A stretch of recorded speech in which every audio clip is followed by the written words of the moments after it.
देख रहे हैं बनस्थली टीवी। मैं हूं आपके साथ वंशिका। सर, आपका 30 वर्ष से भी ज़्यादा पत्रकारिता में अनुभव रहा है, तो सर आप हमारे छात्रों को कैसे सलाह देना चाहेंगे कि आप हमें किस तरीके से आगे बढ़ना चाहिए?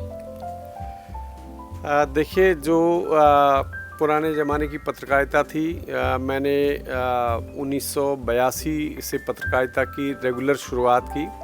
हालांकि अखबारों में तो मैं 1978 से लिखना मैंने शुरू कर दिया था और आर्टिकल वगैरह लिखने छपने शुरू हो गए थे। उससे इनकम भी होने लग गई थी। थोड़ा बहुत जो है स्ट्रिंगरशिप भी अखबारों के साथ करने लग गया था। लेकिन रेगुलर नौकरी 1982 में टाइम्स ऑफ इंडिया ग्रुप के साथ मैंने ट्रेनी जर्नलिस्ट के तौर पर बम्बई से शुरू की। तो वो दौर एक अलग किस्म का दौर था। बहुत कम अखबार थे और बड़े अखबार और भी कम थे। तो एक प्रतिष्ठा जो है अखबारों के साथ जुड़ी हुई थी। अखबार जो है अपनी क्रेडिबिलिटी का विशेष ध्यान रखते थे। कोई भी चीज़ गलत नहीं छपती थी। जो जर्नलिस्टिक वैल्यूज़ हैं उनका विशेष रूप से ध्यान रखा जाता था। मैं ये नहीं कहता कि तब बिल्कुल फूल प्रूफ था, तब सभी लोग ईमानदार थे, ऐसा नहीं कहता। तब भी गड़बड़ी होती थी, मगर जो जर्नलिज्म की वैल्यूज़ हैं, जो मूल्य हैं, उनका पालन बहुत बढ़िया तरीके से हुआ करता था। तो जो धीरे धीरे उसमें स्खलन आता गया, 1991 के बाद और कम हुआ। फिर व्यावसायिकता ज़्यादा हावी होने लगी और जो पत्रकारी मूल्य हैं वो धीरे धीरे कम होने लगे। फिर टेलीविज़न आया, टेलीविज़न की वजह से और ज़्यादा असर पड़े। फिर इंटरनेट आया तो इंटरनेट की वजह से और ज़्यादा असर जो है अखबारों के ऊपर पड़ा। पत्रकारिता है वो एक तरह से संक्रमण के दौर में है। एक ऐसे दौर में है जहां अखबार भी है, टेलीविज़न भी है, रेडियो भी है, जहां इंटरनेट भी है, सोशल मीडिया है। तो बहुत सारी चीज़ें हैं जो अपनी अपनी तरह से अपनी भूमिका निभा रही हैं और एक दूसरे के क्षेत्र में हस्तक्षेप भी कर रही हैं, एनक्रोचमेंट कर रही हैं। तो जिस वजह से कन्फ्यूजन की स्थिति भी पैदा हो रही है। तो मुझे लगता है कि आने वाले समय में ये ठीक होगा और पत्रकारिता जो है अपने हर विधा जो है एक तरह से अपनी अपनी दिशा तय करेगी और पत्रकारिता को सही दिशा मिलेगी।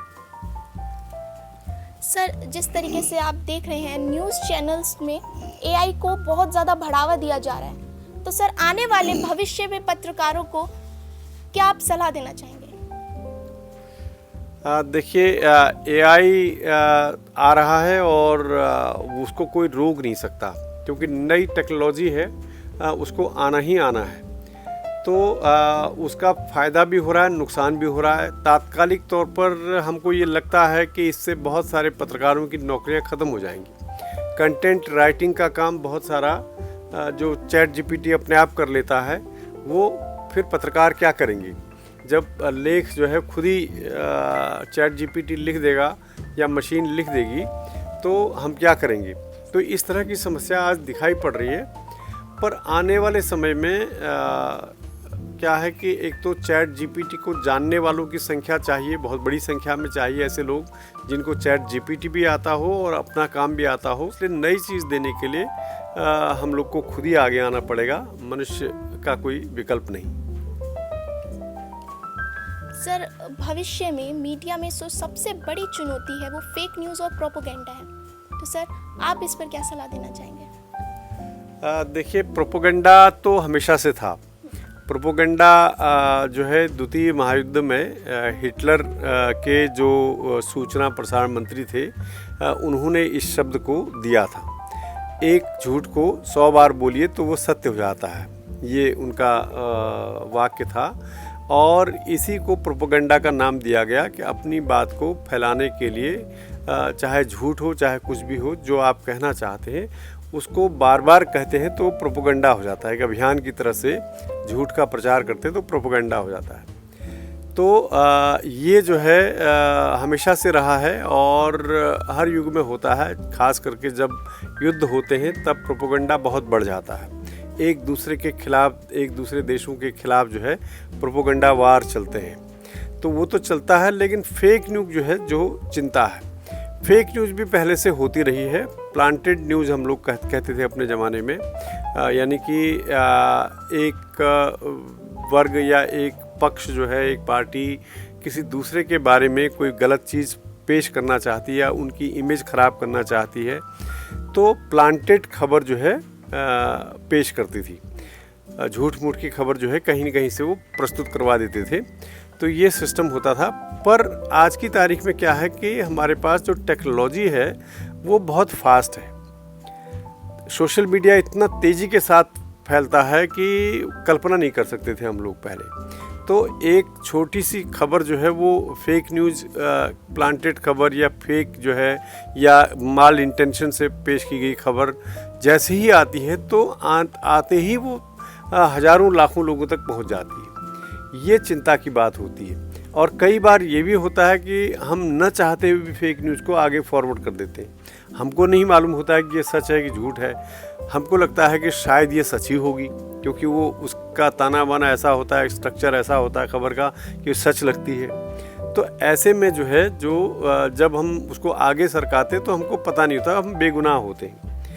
तो ऐसा भी होता है। तो इसलिए जो है इसका जो समाधान है, मुझे लगता है कि जो एक तरह से लिटरेसी है, मीडिया लिटरेसी के ज़रिए हो रहा है थोड़ा बहुत। तो फेक न्यूज़ को बस्ट करने के तरीके समझाए जा रहे हैं गूगल की तरफ से, माइक्रोसॉफ्ट की तरफ से।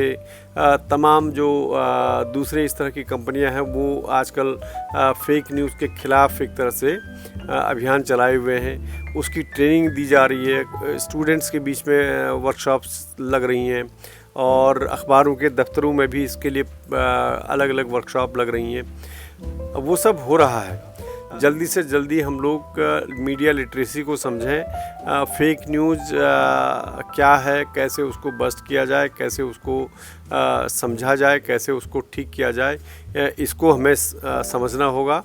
और साथ ही साथ जो है वो आम जनता को खास करके फॉरवर्ड करने से पहले खबर को एक बार कम से कम सोच लेना होगा। किसी भी खबर को जब हम फॉरवर्ड करते हैं तो एक बार यदि हम लोग सोचने लग जाएं उसके बारे में कि ये क्या है, तो मेरे ख्याल से उसका समाधान वहीं पर निकल आता है। सर, जिस तरीके से आपने 30 वर्ष से भी ज़्यादा पत्रकारिता क्षेत्र में समय बिताया है, सर आपने शिक्षा स्तर पे भी कार्य किया है, तो सर आप किस तरीके से देखते हैं एक थ्योरिकल और प्रैक्टिकल में क्या अंतर है? हाँ, ये बहुत ज़रूरी सवाल है, क्योंकि देखिए हमारे यहाँ जो पत्रकारिता की जो पढ़ाई है वो बहुत ज़्यादा नहीं थी पहले।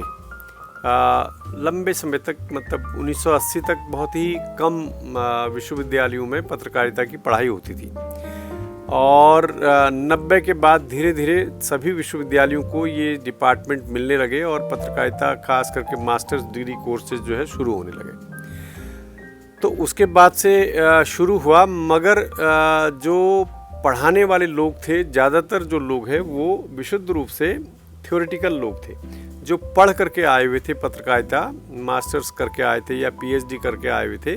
वो सीधे सीधे जा कर के पढ़ाने लग गए। तो उससे जो है प्रैक्टिकल जो अनुभव है वो नहीं आ पाता है। तो ज़्यादातर विश्वविद्यालयों में जो से निकल करके जो पत्रकारिता के स्टूडेंट्स अखबार के दफ्तरों में या न्यूज़ रूम्स में पहुंच रहे थे, टेलीविज़न के या अखबार के या रेडियो के, तो उनको एक तरह से फिर से सिखाना पड़ता था। तो इसलिए अक्सर जो है जो न्यूज़ रूम के जो इंचार्ज हैं वो एक तरह से हिकारत की भावना से देखा करते थे कि ये लोग कहाँ आ गए, पता नहीं क्या पढ़ करके आते, क्या सिखाते हैं इनके गुरु लोग, और एक तरह से गुरुओं को वो गाली देते थे, ये क्या पढ़ाते हैं पता नहीं। तो ये समस्या हमारे यहाँ काफ़ी आती थी और ये अभी भी है। और कुछ जगहों पर जहाँ प्रैक्टिकल पर विशेष ध्यान दिया जाता है वहाँ ये समस्या उतनी नहीं है। जैसे आप लोगों को प्रैक्टिकल एक्सपोजर मिल रहा है, तो आप न्यूज़ रूम में जाएंगे या आप इंडस्ट्री में जाएंगे तो आप इन गैजेट से, इन उपकरणों से वाकिफ़ होंगे, तो आपके साथ वो समस्या नहीं आएगी।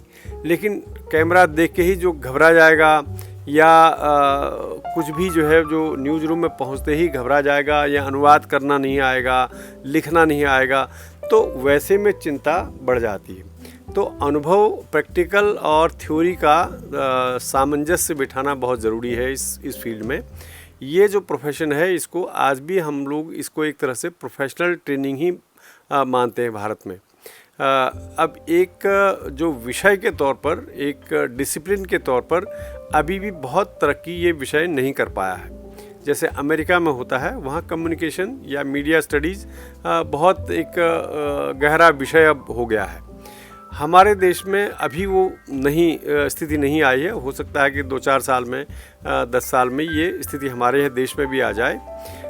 लेकिन यह है कि अब चूँकि नौकरियां, जॉब्स ज़्यादातर इंडस्ट्री में है और एकेडमिक्स में बहुत कम जॉब्स हैं, रिसर्च में बहुत कम जॉब्स हैं, तो इसलिए जहाँ ज़्यादा ज़रूरत है, जहाँ ज़्यादा खपत हो रही है, हमारे बच्चे जिस फील्ड में ज़्यादा जा रहे हैं, उस फील्ड की ज़रूरतों का हमको ध्यान रखना चाहिए। उसके हिसाब से ट्रेनिंग ज़रूर देनी चाहिए। तो दोनों चीज़ों का, थ्योरी का भी और प्रैक्टिकल का भी संतुलन होना ज़रूरी है।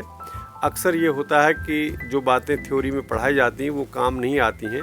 ये बात सही है और ये होता भी है और होना भी चाहिए। वैसे मुझे लगता है कि जैसे हम जिस संस्थान में थे, IMC, वहाँ लगभग 50% ट्रेनिंग और 50% थ्योरी, ये एक तरह से रेशियो रखा जाता है। काफ़ी हद तक प्रैक्टिकल करवाया जाता है और जिससे बच्चे जो है वो न्यूज़ रूम में जाते हैं तो एकदम से अपने आप को घबराते नहीं और एकाकीपन नहीं महसूस होता उनको। फिर एक्सपीरियंशियल लर्निंग एक शब्द है, अनुभवजन्य शिक्षा जो है वो भी बहुत ज़रूरी है। ऐसे लोग पढ़ाएं जिनको अनुभव हो फील्ड में, या ऐसे लोग को ज़्यादा बुलाया जाए जिनका अनुभव है, जो न्यूज़ रूम में काम कर चुके हों, जो फील्ड में रिपोर्टिंग कर चुके हों, जो एंकरिंग कर चुके हों, जिनको बढ़िया लिखना आता हो, एडिटोरियल लिखना आता हो। ऐसे लोग आएंगे और अपने लेखन के गुर आपको समझाएंगे तो आप बहुत बढ़िया तरीके से जान जाएंगे। तो experiential learning plus practical training और थ्योरी तो है ही है। इन तीनों चीज़ों का यदि मेल हो जाता है तो निश्चित रूप से जर्नलिज्म की पढ़ाई बहुत अच्छी तरह से होगी और भविष्य जो है वो उज्जवल है।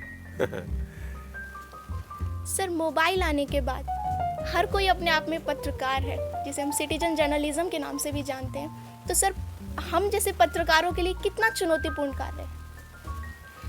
निश्चित रूप से चुनौतीपूर्ण बहुत है, क्योंकि जो सोशल मीडिया है वहाँ पर जो है किसी तरह की प्रोसेसिंग नहीं होती है। सूचना जैसे घटना घटित होती है वैसे कि वैसे वो रिपोर्ट हो जाती है। वो फ्लैट एकदम जैसे घटना घट रही है ज्यों का त्यों उसको रिपोर्ट कर दिया जाता है। ये ध्यान नहीं रखता है आम आदमी कि भाई इसका क्या रिपरकशन होगा, क्या फ़ायदा होगा, क्या नुकसान होगा, आगे चल करके इस खबर की वजह से कहीं कोई दंगा फसाद तो नहीं हो रहा है, किसी की भावनाओं को ठेस तो नहीं पहुंच रही है। ये सब वो नहीं सोचता है, न उसके पास उस तरह की ट्रेनिंग है। जबकि पत्रकार जो होता है उसके पास एक ट्रेनिंग होती है, उसको जो पत्रकारी मूल्य हैं, पत्रकारी आचार संहिता है, उसको ज्ञान रहता है। तो वो एक तरह से हमारे यहाँ अखबार के दफ्तरों में या टीवी चैनल के न्यूज़ रूम्स में वहाँ गेट कीपिंग होती है। तो गेट कीपिंग का सिद्धांत आप लोगों ने पढ़ा होगा कि हर आदमी एक तरह से गेट कीपर होता है। संपादक भी गेट कीपर होता है, रिपोर्टर भी गेट कीपर होता है, जो सब एडिटर है, असिस्टेंट प्रोड्यूसर है, वो सब भी गेट कीपर का काम करते हैं। क्योंकि अपने अपने हिस्से का हर कोई जो है वो काट छाँट करते हैं और बहुत सारी चीज़ें उनको हटा देते हैं। तो इस तरह से जो है जो प्रोसेसिंग होती है वो बहुत जिम्मेदारी का काम है और पत्रकारी मूल्यों के हिसाब से हम खबरों को तराश करके तब पेश करते हैं। जबकि जो सोशल मीडिया है या जो सिटीजन जर्नलिस्ट है वो ये काम नहीं कर पाता है। तो इसलिए ख़तरा है उसमें और आम आदमी को पता नहीं होता है। हम लोग को मालूम है कि वो खबर नहीं, वो सिर्फ एक सूचना है, सिर्फ एक घटना है, लेकिन आम आदमी जिसके पास वो जा रही हैं दोनों तरह की चीज़ें, उनको कुछ पता नहीं होता है। तो इसलिए जो है चिंता की बात ये होती है कि कैसे उसको समझाया जाए। इसीलिए जो है मीडिया लिटरेसी की बात हो रही है कि मीडिया लिटरेट सोसाइटी हमारी होनी चाहिए, जिसको समाज को मालूम हो कि भाई कौन सी चीज़ सच है, कौन सी चीज़ गलत है। तो इन चीज़ों का हम लोग को खुद भी ध्यान रखना चाहिए।